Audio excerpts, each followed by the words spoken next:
Assalamualaikum and hi to Dr. Abbas and everyone who is watching this presentation.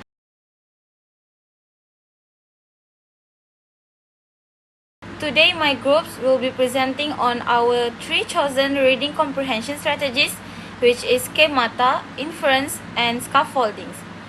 So let's begin with schemata. Schemata are mental structures that help people organize and interpret information based on past experiences. They guide understanding, memory, and behavior by linking new information to what is already known. They are built from our past experience and help us make sense of new things. These structures allow us to quickly process information by linking it to what we already know. When we encounter something new, we use schemata to understand it based on what we have learned before. They help us remember things better and guide how we behave in different situations. Schemata can change over time as we gain more experiences and knowledge. For example, what do you think of when you hear a word school? It might include things like classrooms, teachers, students, and desks, as well as expectations like learning and taking tests. So, when you encounter a new school, you automatically apply this schema to understand what to expect and how to behave. So now let's move on to the importance of schemata. Firstly, schemata able to activate prior knowledge, where it allows readers to draw on their prior knowledge and experiences to understand new content. It helps readers understand new content by connecting it to what they already know. Before reading a text, a reader's mind triggers relevant schemata that set the context and help interpret what they encounter. Next, schemata help with critical thinking, where it allows readers to engage more deeply with text by comparing new information with what they already know and their prior knowledge, leading to a deeper understanding. This can also involve questioning the text, identifying contradictions, or evaluating the information more critically. And lastly, the importance of schemata is schemata support inferences, because when the text does not explicitly provide certain details, readers use their schemata to infer missing information. For instance, if a passage talks about a surgical procedure, a reader with a medical schema might understand the general process even if the text does not go into full detail. Hello everyone, today I'll be discussing the role of focus in schemata and providing some examples to help us understand its importance.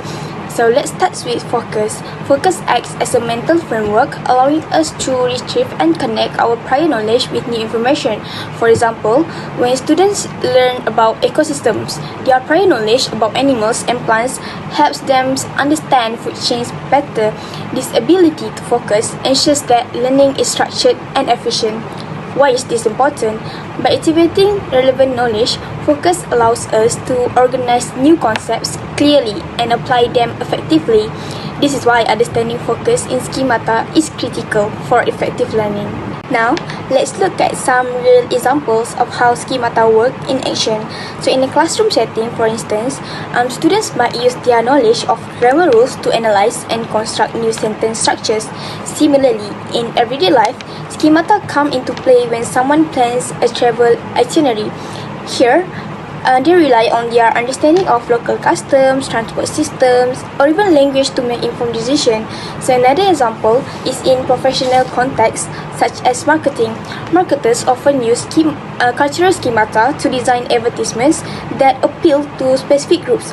For instance, using traditional symbols or relatable experiences makes their campaign more effective. These examples show how schemata provide a roadmap for applying existing knowledge to new situations. So now, let's continue with inferencing. So what is inferencing? Inferencing is the process where readers make a decision or form of opinions based on what they have read. Readers make inference when they try to understand the text. To infer, they use clues from their text and also their prior knowledge, personal belief, experiences, and assumptions. Inferencing works when readers find clues in the form of facts or other supporting details to infer from the reading text. Thus, an inference must be logically derived statements from the available information in the text. Remember, an inference is a logical conclusion that is made by a reader based on the observation or the assumed facts in the text. For example, in this sentence, he ate the pasta and made a disgusted face. So, what can you infer from this sentence? By looking at the clues, disgusted, highlighted here, we can infer that the pasta tasted awful.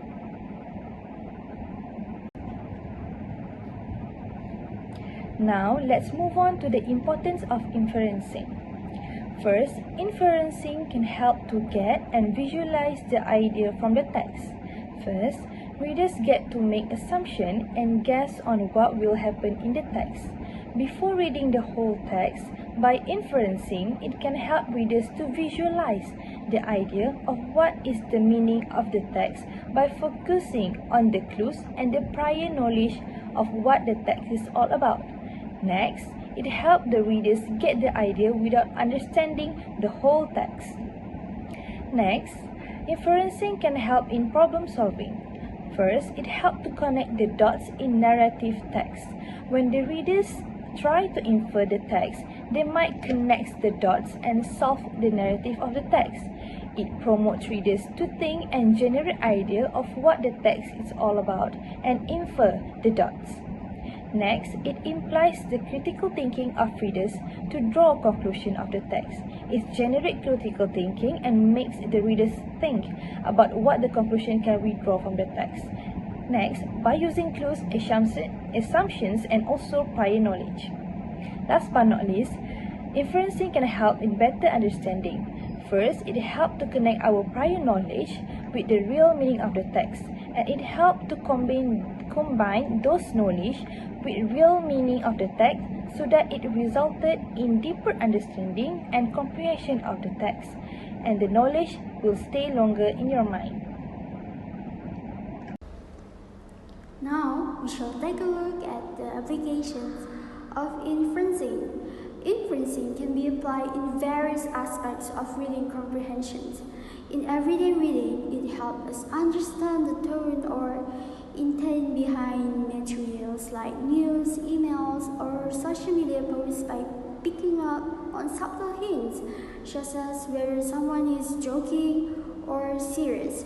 In exams and assessments, inferencing is crucial for interpreting characters or situations like understanding your character's emotions through their actions or words. In academic reading, it helps uncover hidden themes or ideas in complex texts, such as identifying the main argument of a research article by connecting key points and reading between the lines. These examples show that inferencing is an essential skill for making sense of both simple and complex texts in our daily lives. Now, you probably need some examples to illustrate. So here are some examples of inferencing in reading comprehension. First, implied meaning. She looked at her watch and started running. This suggests she is late. Next, predicting outcomes. Sky turned dark and thunder rumbled. This indicates it is about rain. For cause and effect, the streets were flooded after the heavy rain. This implies the rain caused the flood. For vocabulary, the bustling market was full of vibrant colors. This means bustling refers to being busy and full of life. For character traits, she shared her food with hungry stranger. This shows she is kind or generous. Lastly, tone and mood. The silent forest was shrouded in fog. This conveys that the mood is mysterious or eerie. These examples demonstrate how inferencing helps us understand reading better.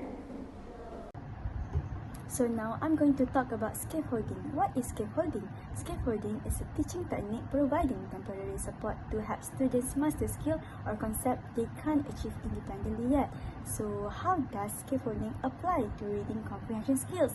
Scaffolding uses tools like guiding question, modeling, think alouds, and graphic organizers to help students develop independent reading comprehension skills through gradual mastery strategies.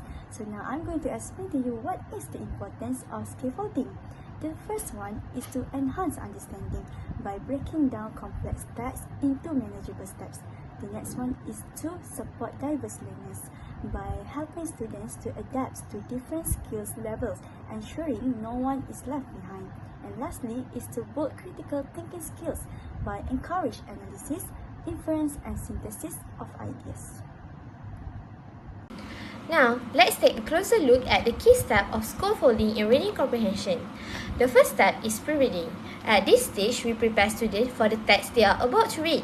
This can include teaching any difficult vocabulary they might encounter or activating their prior knowledge about the topic. For example, if the text is about climate change, we might discuss what students already know about the environment. Next is during reading. Here, we guide students in identifying main ideas and supporting details. Graphic organizers like story map or Venn diagrams can help students break the text into smaller and more understandable parts. Finally, we have post-reading. After reading, we encourage students to summarize the text, discuss their understanding, and make inferences. This helps solidify their comprehension and give them confidence to approach similar tasks in the future. Now, let's discuss how scaffolding can be applied in reading comprehension activities. The first method is guided reading, where the teacher actively supports students. For instance, the teacher can model strategies like skimming to find main ideas or scanning for specific details. Thinking about while reading also helps students understand how to approach difficult sections of the text. The second step is group practice, where students work together on a text, with the teachers still providing some guidance. For example, they might answer comprehension questions as a group or analyze a short story together using tools like story map. Finally, we have independent practice, where students work on similar tasks independently. At this stage, the teacher gradually removes supports, allowing students to build confidence and apply their skills on their own. This progression from guided to independent work ensures that students not only understand the text, but also gain the ability to tackle future reading independently. So now we move on to the slide of example of scaffolding in reading comprehension. An example of scaffolding in reading comprehension could involve teaching students how to analyze a story or article. So first, pre-reading stage. Begin by introducing the topic of the text and activating prior knowledge. For example, if the text is about space exploration, ask students why they already know about astronauts or space missions. So, pre-teach challenging vocabulary that might appear in the text such as orbit, gravity, or explorations. Next is during reading stage. While reading, guide students to identify main ideas and supporting details. For instance, provide a graphic organizer where they can jot down the key point for each paragraph. Pause periodically to ask guiding questions like what is the author trying to explain here, or how does this paragraph connect to the main idea. Lastly, post-reading stage. After reading, encourage students to summarize in the text in their own words. Facilitate a discussion by asking higher order questions like why do you think space exploration is important, or what might happen if we stop exploring space. So as students becoming more confident, reduce the level of support and let them work on similar tasks independently. So, by using this step-by-step scaffolding approach, students gradually develop the skill and confidence needed to comprehend and analyze complex texts on their own. In conclusion, schemata serve as mental frameworks, allowing readers to organize and interpret new information by linking it to prior knowledge. On the other hand, inferencing utilizes these frameworks by enabling readers to actively draw conclusions and uncover deeper meanings through textual clues and personal experience. Lastly, scaffolding complement these internal processes by providing external temporary support such as modeling, guiding questions, and think aloud strategies to help learners gradually master independent comprehension skills. So that's all from us. Thank you. Bye-bye.